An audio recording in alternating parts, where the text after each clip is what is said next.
నెల్లూరు వనంతోప్ సెంటర్లో ఉన్న future fitness జిమ్లో ఒక ఫుడ్ కోర్ట్ అయితే ఉంది. దాని పేరే డైట్ రైట్. ఈరోజు దానికైతే నేను మా ఫ్రెండ్తో కలిసి వచ్చేసాను. ఇక్కడ స్పెషాలిటీ ఏంటంటే badminton court, no shuttle court. Shuttle court అని ఎందుకని నాకు తెలుసా? షటిల్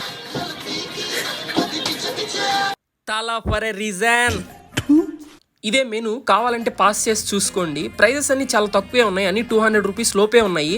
ఈరోజు మనం ఆర్డర్ చేసిన ఐటమ్ వచ్చేసి first item non veg salad.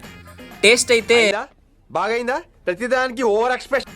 Some times it happens అనమాట. టేస్ట్ విషయానికి వస్తే చాలా బాగుంది. ముక్కల వరకు తినేసి సాలడ్ నువ్వు తిను అని మీ ఇద్దరు గొడవపడే లోపలే షెఫ్ అయితే మా కోసం వేడిగా పెరి చికెన్ శాండ్విచ్ అయితే తీసుకొచ్చేసాడు. దీని విషయానికి వస్తే దీనికి డిప్స్ మనకు ఒక కెచప్ ఇంకా తండూరి మైనీస్ అయితే ఇచ్చారు. టేస్ట్ అయితే నెక్స్ట్ లెవెల్ ఉంది. ఈ ఫుడ్ కోర్ట్లో మీరు పెరి ఐటమ్స్ ఏదైనా ఆర్డర్ చెప్పాలంటే ముందరే చెప్పేయండి, భయ్యా కొంచెం స్పైస్ తగ్గించమని. లేకపోతే రేపు ఉదయం బాత్రూంలో మీకు తెలియని శత్రువుతో మీరే యుద్ధం చేయడానికి రెడీ అయితే అయిపోండి.